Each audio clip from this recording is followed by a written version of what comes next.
theater, and we showed it there, and the executives from Avco came and saw that it played in an audience, and that's what got them to pick it up. Yeah. Well, Avco did go on, and now, and I mentioned this before we jump into some other stuff.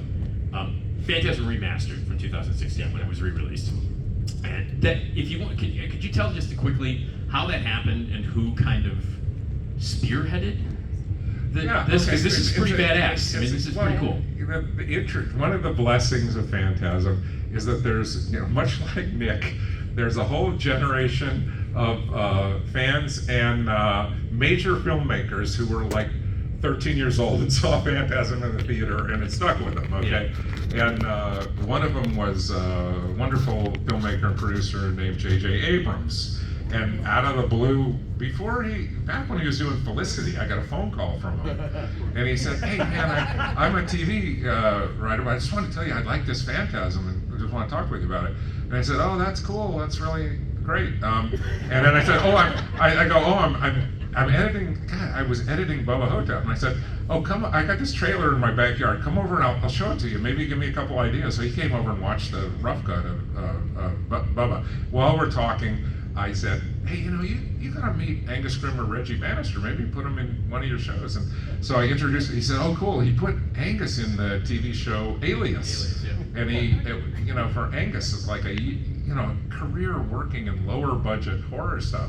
And now he had like a dressing room, and he had top billing on the show, and it was wonderful. And he loved JJ, the two of them were friends. But at any rate, so from time to time I get, as JJ's career went through the roof, I'd get a phone call from him. He goes, oh, I heard you got a new album, Phantasm album, we just talk about things.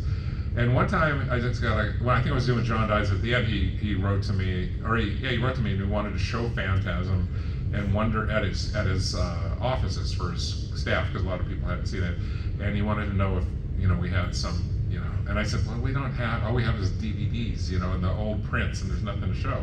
And he offered through his auspices to assist with the remaster, and they had just bought this $200,000 system called Mystica, and so I was able to go over there and with one of his guys and remaster. And the beauty of it is, it gave me hours and hours of time to get the color right. Yeah. Well, it looks amazing. And by the way, that's the version that we're going to be showing at the Midway Drive-In. Yes. In September. Yeah. It's the Phantasm Remastered. I do want to quickly mention the last time you were here was when we debuted Phantasm Remastered here, and it was playing at the Rosemont movie theater right down the street. Yeah. And it was insane because I was sitting next to you and your wife, and I was sitting next to Coscarelli watching Phantasm. Boom! But at the beginning, I will never forget this. At the beginning, I welled up because the Avco Embassy logo came back. Yes. And it was gone. Like it was not on DVDs. It was gone. And I immediately, and I literally, and you were sitting next to me, and you hit me on my knee, and I was like, oh my god, it's the Avco Embassy, like, because that's 14 years old. I saw that swirling thing 25,000 times. But isn't there a great story about how they had to recreate, because you guys couldn't find the logo? Yeah, we were trying to find some kind of like pristine negative that we could find that from, and couldn't find it. And JJ had a guy 2 doors down from him working in his office, Andrew, I forgot his last name, anyway, brilliant After Effects artist, who goes, oh, I can recreate that for you. And like in 2 days, he completely rebuilt it digitally, and it looked exact, even with the little shutter weave and all that stuff, and the colors and all that. The only problem, Nick, just to make it not up to your perfect specs, is we couldn't use the Avco. They had a particular music, like a exactly. Because we didn't know who the heck owned that. So there's it's just silent. That was enough. Yeah. It made me cry. But wasn't there like a story? Didn't you tell me a story? Maybe I'm making this up. I don't know. I think you told me the story that the first time you saw the recreation that Abrams people did of the Avco Embassy logo, Embassy was misspelled. Yeah, that is true. Okay, right. Okay. And thank God I caught that, because that would look terrible. Yeah. Yeah, I think Embassy, would only have one S or something. I remember you telling me that, and I'm like, oh my God. Because they call you over, oh, we recreated, and you went, oh, it looks great. You misspelled Embassy. J.J. Abrams. Now, Esmeralda, you are a fan of Bubba Hotep. Oh, yeah. Yeah. So what was it like for you for the first time you saw Bubba Hotep? Oh, well, it's funny because I rewatched it recently, and it's just funny to see it versus now, like that Elvis movie that came out and all that stuff, and just hearing Elvis talk about being so introspective and all that. It's just fun to hear that than versus watching all the stuff that like has come out now about Elvis. Yeah, well, the thing is, it's based on a wonderful short story by Joe Lansdale. Any Joe Lansdale fans out there, hopefully? Yeah, highly recommend it. He's the genuine article. But just Joe's prose, he's got this style of East Texas vernacular that he talks like nobody else, and he writes like nobody else. There was so much great description in the story. I went for a really long time where I had a third-party narrator, and I actually was trying to get Rip Torn from the Beastmaster to do do a narration throughout it. Yeah, you got to direct. This guy got to direct Rip Torn. That's pretty cool. Yeah, he was a wonderful actor, by the way. Rest in peace, terrific guy.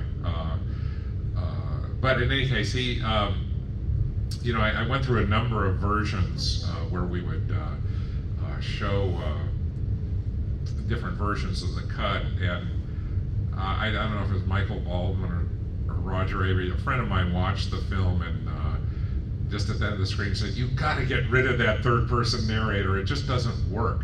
And so there was a little narration from Elvis, so I just went back and managed to weave it all through Elvis's voice. Yeah. I think that helped a lot because there was always counterpoint. It's interesting. I would love to see that cut, just to see the difference. But I think that Bruce is. But by the way, Bruce Campbell obviously is unbelievable in that movie. Ossie Davis as JFK. I mean, that movie is, and Reggie's in it. Yeah. I will say this: we have a special relationship. This convention.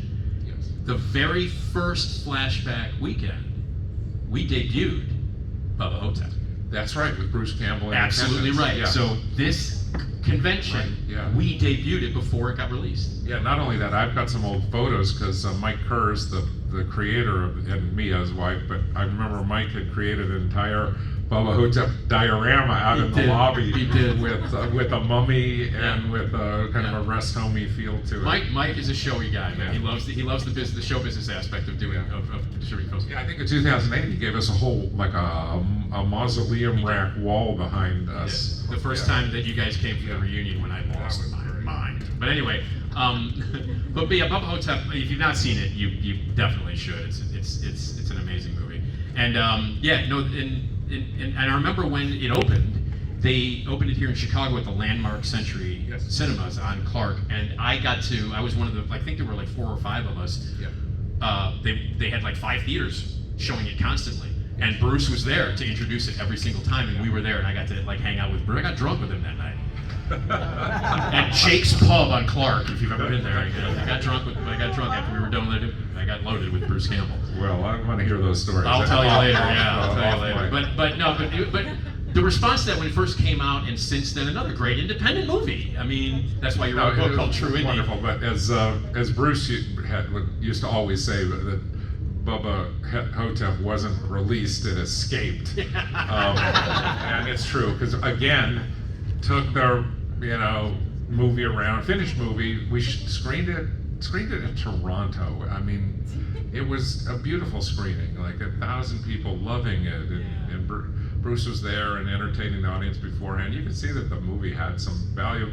None of the distributors wanted to take it out theatrically, and so we did like a self-distribution thing. And Bruce was to his credit, was a full participant, and we also I think that he created this style where he would go to a theater and they would run it in 2 or 3 different screens so he could appear at the beginning and at the end of each screening and still only be there for about 2 hours. Yeah, and that's what we did. What we did. And they'd sell out every screening. Exactly, that's what we did at the Landmark. And then we had these, like the first weekend, we had these fantastic grosses, and then every theater around the country wanted to book it after that. Yeah. Which was great. Yeah, it's a great movie. It's a great movie. Another great independent. Very quickly, because I want to get to the book, obviously. Oh, right, yeah.